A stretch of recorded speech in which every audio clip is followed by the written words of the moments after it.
নমস্কার বন্ধুরা, আজ আমি বানাবো সিলভার কাপ মাছের পাতলা ঝোল।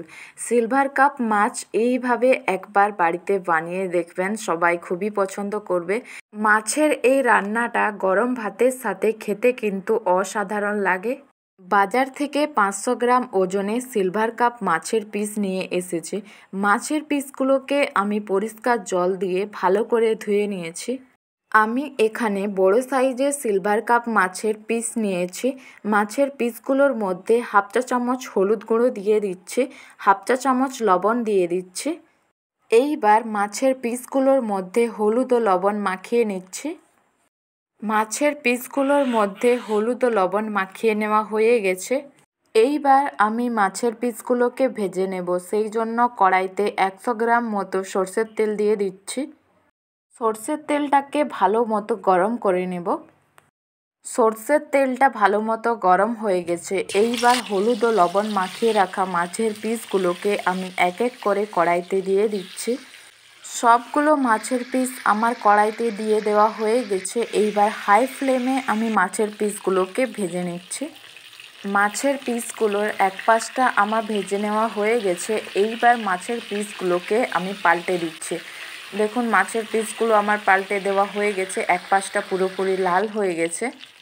মাছের পিসগুলো দুই পাশটা আমার ভেজে নেওয়া হয়ে গেছে। এইবার মাছের পিসগুলোকে আমি এক এক করে তুলে নিচ্ছি। এইভাবে আমি সবগুলো মাছের পিস তুলে নিচ্ছি। দেখুন, মাছের পিসগুলোকে আমি একদম লাল করে ভেজে নিয়েছি। এইবার কড়াইতে আমি ওই তেলের মধ্যেই দিয়ে দিচ্ছি একটা বড় সাইজের পেঁয়াজ কুচি। পেঁয়াজ কুচিটাকে আমি ভালো করে ভেজে নিচ্ছি। পেঁয়াজ কুচিটা একদম লাল করে ভেজে নেব।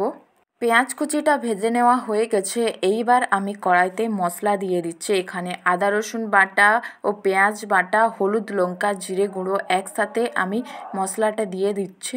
মশলাটাকে লো টু মিডিয়াম ফ্লেমে আমি ভালো করে কষিয়ে নিচ্ছি। মশলাটার মধ্যে তেল ছেড়ে দিয়েছে। এইবার মশলার মধ্যে আমি একটা বড় সাইজের টমেটো কুচি দিয়ে দিচ্ছি। হাফ চা চামচ লবণ দিয়ে দিচ্ছি মশলার মধ্যে। টমেটোর সাথে লবণ দিয়েছিলাম, তাই দেখুন টমেটোটা পুরোপুরি গলে গেছে।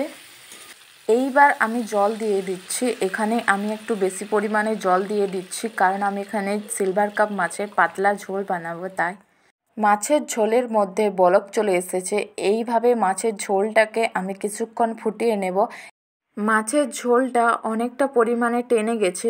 এইবার ভেজে রাখা মাছের পিসগুলো এক এক করে আমি মাছের ঝোলের মধ্যে দিয়ে দিচ্ছি। খুবই কম মশলা দিয়ে আপনারাও তৈরি করে নিতে পারবেন সিলভার কাপ মাছের পাতলা ঝোল। এই রান্নাটা খেতে কিন্তু গরম ভাতের সাথে দুর্দান্ত স্বাদ হয়।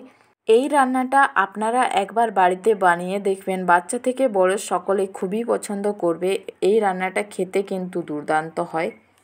সিলভার কাপ মাছের পাতলা ঝোল, আজকের এই রান্নাটা আপনাদের সকলের কেমন লেগেছে দয়া করে কমেন্টে জানাবেন। রেসিপিটি যদি ভালো লাগে লাইক কমেন্ট শেয়ার করে পাশে থাকার জন্য অনুরোধ রইল। সবাই সুস্থ থেকো, ভালো থেকো। দেখা হচ্ছে পরবর্তী ভিডিওতে।